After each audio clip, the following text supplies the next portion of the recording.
Hi, everybody, and welcome to today's session on best practice creative.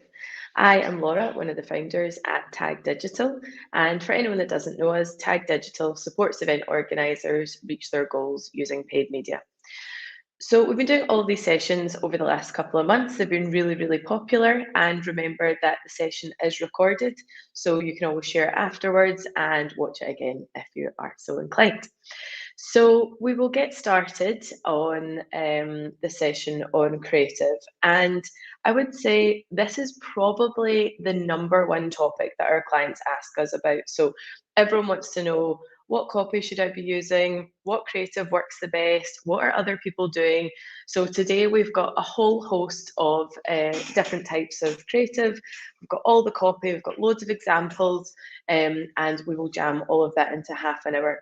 We'll be making everything available afterwards, and we will have our complete guide to all things creative that you can use and you can share with your colleagues. Plenty of time for questions at the end as well. So, for our questions today, if anyone who has anything that they want to ask, go to slido.com and you can either scan this QR code or you can put in the code 891704. We've got a reminder of this on every single slide, so don't worry if you miss it. And ask all of your questions. We will get like upvotes and things as we go on the popular stuff, so ask away. So we're going to kickstart with some behavioural economics. So Jamie in our team is a complete expert at this, and he has brought this concept to us to help us refine our content, to help us refine our creative, and get us in a way of thinking about the humans that we're writing all this advertising copy for. So which two people am I describing? If we have in our heads, we're always doing demographic targeting and user targeting, but let's think about the people behind that. So both are male, both are around 35 years old, both from London, both are famous, and both have over 1 million in the bank, we assume. We've got two different people here, completely different from each other in so many different ways. However, they both fit all the criteria on the previous slide. So this highlights that if we're just using demographics, just using targeting, just using keywords, affinity audiences, it's not really getting into what is it that makes that person tick and how do we get into different personality types? How do we separate the Harrys from the Dizzies? And thinking about the basis of how we're going to make any advertising copy land, understanding that we're all different. So, how, when we're setting up demographic targeting, we need to also consider the users that are on the other end of those ads. Sorry. So, of course, demographics are essential, but there's a whole other layer of targeting that we need to crack so we can better understand our target audience. And the way that we do that is through behavioural economics. So there's four fundamental parts of behavioural economics. And this is what we're going to use as our basis to write good copy, to get creative that lands, is try and understand as humans, what is it that we want to see? What is it that makes us tick? What is it that motivates us to go do something? So these are the four principles that we'll use, and I'll show you how this works in the real world, as well as how we translate that to our advertising. So one of the first things is social proof. So we assume if everyone is doing something, then that's maybe the right thing to be doing. We don't want to be left out, and we want to focus on that kind of herd mentality. So whatever everyone else is doing, we definitely want to be part of that. And it gives us, well, if they're doing it, it's probably okay that we do it. We've then got anchoring. So as consumers, we will latch on to the first piece of information, the first number, and then everything else that follows it is important, but it's never going to be as important as that first impression. So nothing has a value until we give it one. Then we've got framing. So our decisions are going to be swayed depending on how a problem is presented to us. So if someone tells you something is 80% fat free versus 20% fat, what are you going to prefer in terms of, it's going to sound much better, 80% fat free. So it's not what you say, it's how you say it. And then finally, scarcity. So we place a much higher value on something that's of limited value. So we all know about supply and demand, basically drives everything in the commercial world, and anything that we think is running out, then we want to get some of it. And the more valuable something is, the more limited something is, the more valuable it becomes, rather than something that we feel is maybe in abundance. We want to create that sense of fear of missing out, and we do that through things like countdown and urgency-based messaging. So thinking about those four principles of how do we behave, how do we kind of inspire and motivate our users. When we think about that moving into an event advertising application, thinking about social proof, how can I make the user feel like they aren't the only one making this choice? In our copy, in our creative, how can we make them feel like they're part of the crowd? Scarcity. How can I communicate the time sensitivity and the quantity of this product? It's running out, you're going to be the last, you want to get on this really quick. Anchoring. How can I convey the benefits compared to the first piece of the information received? So we want to give the most important thing and then supplement that with additional information. And then finally, framing. How can I frame the product, the service, or the proposition in the best way possible? And here are some examples. So in the real world, social proof. Looking at things like group buying, they do social proof really, really well. So the number of deals sold, 244. Well, if 244 people are doing it, then that's something that I want to get involved with. I don't want to be left out, and it seems like a good idea. I'm not worried because I feel like lots of other people have taken that risk before me. Scarcity, so we've all seen this on Amazon and lots of other websites. There's only 2 left in stock. Quick, I better buy it before it runs out. It forces us to make a decision really quickly, and it just creates that feeling of I need to do this before the product runs out. Anchoring.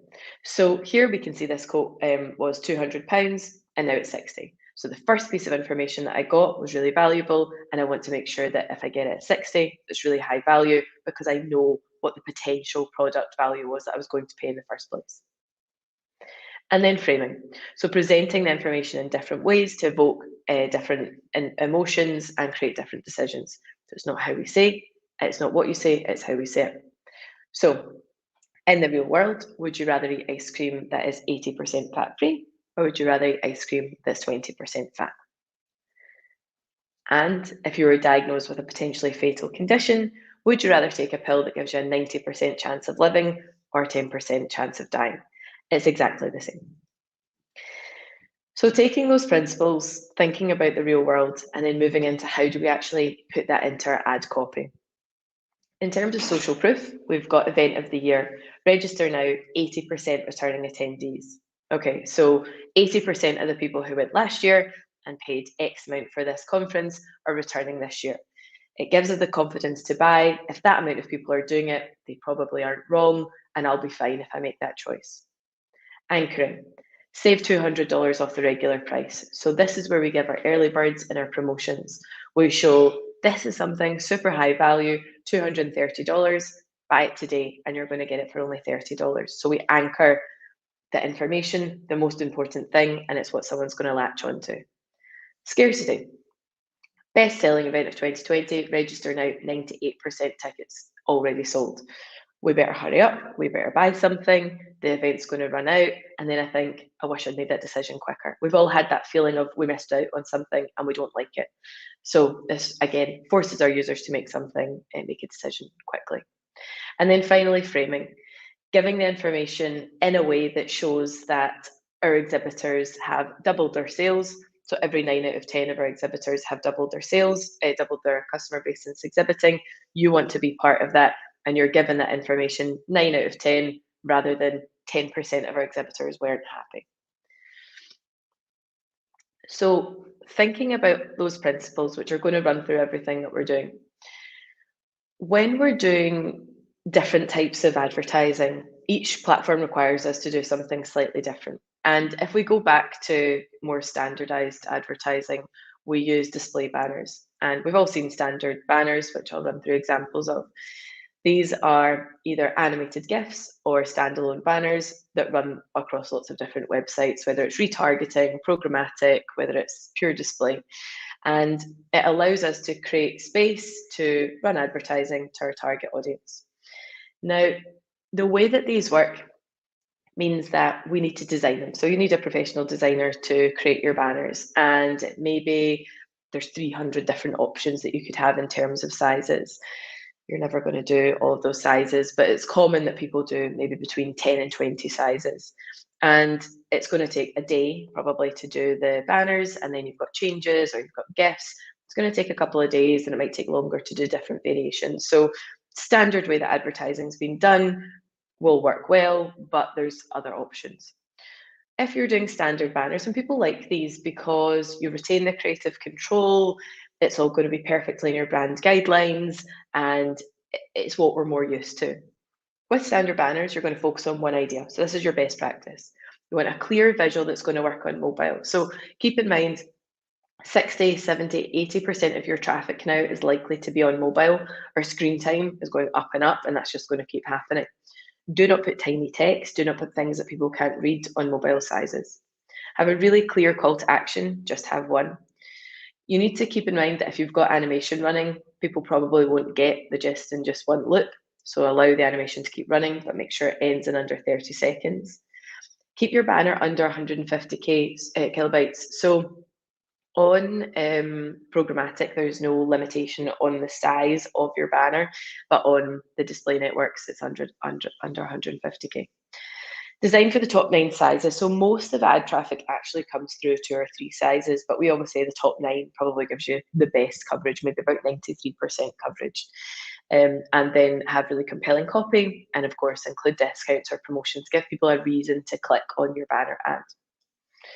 So some examples of what that looks like. So we are framing, we are giving social proof, we are creating ads that have just kind of one clear call to action and one message. We want people to either submit an inquiry or download our benchmarking report. And here are some examples from clients, and these are ads that work really well, really clear, simple, giving people a reason to click, and having a kind of one clear thing that we want them to do. Moving on to the other part of display on Google, and that is responsive ads, or dynamic ads, some people will call them. Responsive ads came out, I think, about 2018. And the idea with that is it means that you can create your own ads within the Google Display Network or within DV360, and it's a self-serve creative suite. So you can put in your images, you can put in your logos, you can put in your brand colors to an extent, and it will automatically create 1,000 different ad placements. This obviously works well because, as I mentioned before, it's quite time consuming getting all the design done. Everyone's designers are completely stacked at the moment, and this does it automatically for you. So you get 1,000 different sizes. You can input as many assets as you have, but we recommend 5 images, 1 video, 2 headlines, 1 long description, and 5 shorter descriptions. So in the real world, you'll see this is what it looks like, and it's fine. There's absolutely nothing wrong with responsive ads, but you don't get the same brand control as you do with standard banners. And I should say, for anyone that's struggling with design resource, we've just launched our creative service, yay! So please get in touch if anyone needs help with design resources. So moving on to search ads, which is a massive part, probably 50% of all the campaigns we do focuses on search. So no matter who you are, you search probably every day, probably multiple times a day for different things. So some best practice in search. We have lots of different stages of the funnel, but I'm just focusing on kind of 2 areas here to give you the gist of how it would work. For best practice, we would always have event name in headline 1, strong call to action in headline 2, and then highlight the value to the user by calling out the number of hours, education, CPD, give them something specific. And also use the USPs, helps upsell the event, thinking about social proof, thinking about framing, network with your peers, leaders and visionaries, and then all of this stuff here, your suppliers, your speakers, all of this is your call outs and your extensions. So you want to be using all of those. Essentially with search, we want to take up as much space as we possibly can. And here we've got 12 lines or something that's taking up all that space. Similar with brand, and of course, brand is a conversation that we have back and forth with clients. Should I bid on brand? You know, I'm going to come up anyway. It cannibalizes my organic search. All of that is absolutely true, but we want to take up that space, customize our ad, and use all of these kind of additional bells and whistles that you just don't get on organic search. So again, we can do things like urgency-based messaging, we can do countdown ads, none of that you can do on organic. It's very cheap to do brand search, control the copy, make sure your competitors can't bid you, it's very cheap to do. So we'd always say to do that and use all of these kind of best practice within your ad copy. Moving on to YouTube. So YouTube, we absolutely love. It's underpriced media and it performs very, very well. So best practice for YouTube, keep your video ads between 15 and 60 seconds. You know, there's so we all know our attention spans are just getting shorter and shorter. 60 seconds just starts to feel like a long time. You want to captivate the audience very quickly. You want to get your brand in very quickly, make it relatable, and then associate. So show your brand in action. Again, design your ads for mobile, so don't have lots of text overlays, anything that's difficult to watch on mobile, and then tell your viewers what you want them to do. So there's lots of really nice YouTube video ad formats now, things like custom action, true view for action. So we can add a call to action at the end of the video. Again, just insights our users. So before, people thought of YouTube as more kind of brand awareness, it's definitely more a conversion tool as we move forward and we're consuming more and more video. Also for YouTube audio, so we now have audio ads that we can run. These are still in beta at the moment. 15-second maximum length, 128 gig is the file size. We can accompany it with a companion banner and a call to action, but this is something that you'd have to come through us to get access to. But in initial alpha testing, 75% of the campaigns delivered an uplift in brand awareness. So as we move to more kind of podcasting and audio formats, we are definitely seeing an uplift in interest in these types of ads. One of our favourite things that's coming out on YouTube very soon is called the bumper machine. So you might have seen bumper ads. They're like little 6-second video at the start of any of your YouTube ads. Very creative and just nice, neat content. Lots of event organisers just don't have that level of content, or they've got a 90-second or a 3-minute show video from 2019. So the bumper video allows you to input your video of 90 seconds or more, and it's going to cut down a key highlights into 5 seconds.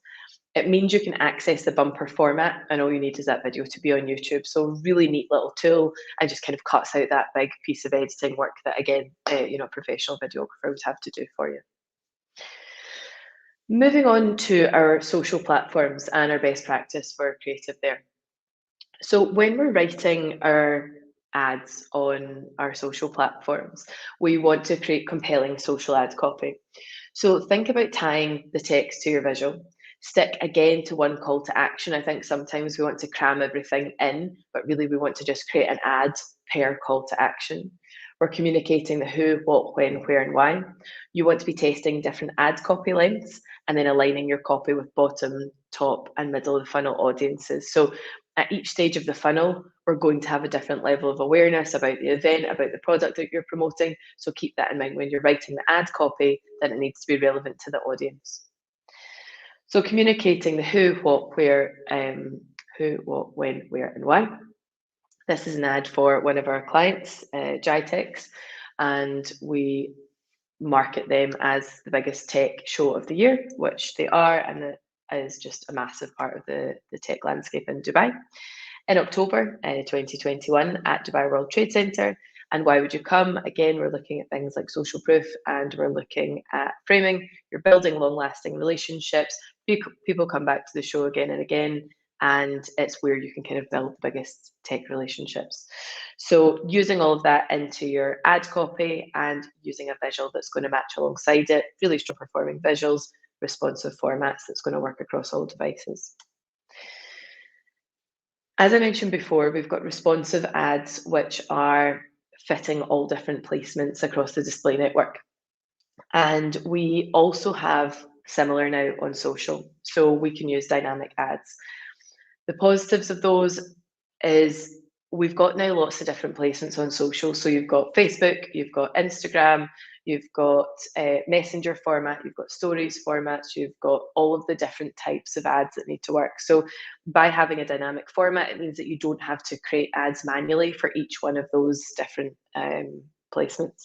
So helps us drive performance. You've got more coverage. The ads are going to look good on every single type of placement.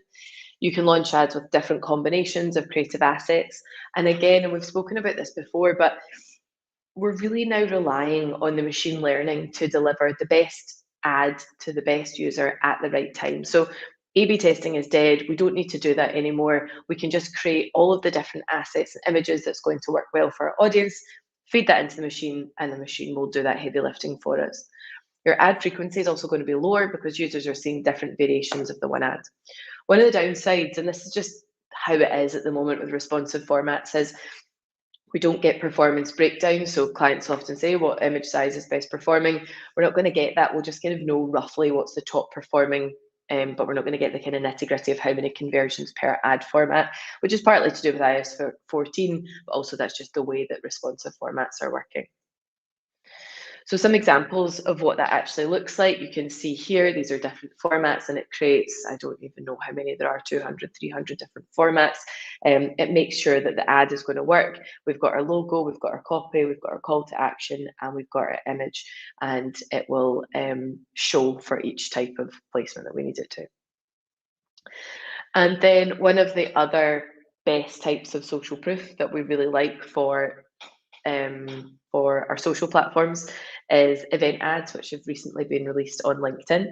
So we can create event ad campaigns which are going to optimize and measure the impact in Campaign Manager. So you can either sponsor your existing posts or you can help create your new event ads.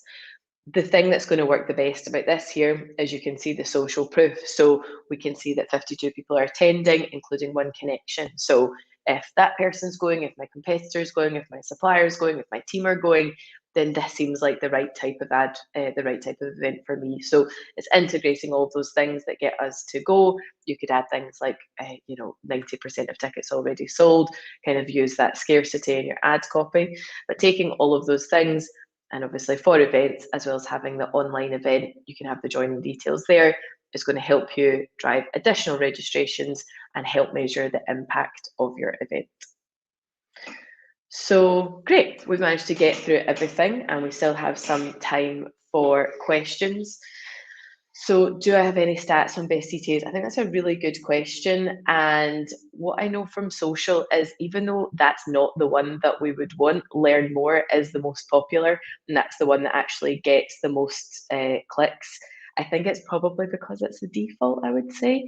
But yes, I would definitely do have more data on the kind of specifics for events in terms of register, sign up, all of those things. So I don't have the data to hand, but I will make sure that I include that in the follow-up. So yeah, great question. What's the best creative asset to use on social? Do banner ads work on social? So in general, we're finding that video is working really well on social. So it's generally cheaper to do, and you can create your own video using slideshows. So doing something with video, using your images, not putting too much text. So Facebook removed the 20% text rule, which is good in a way. You can use the text, but then also I think it's forcing people maybe putting too much text on it as well. So nice clear image. If you want a bit of branding on it, then great.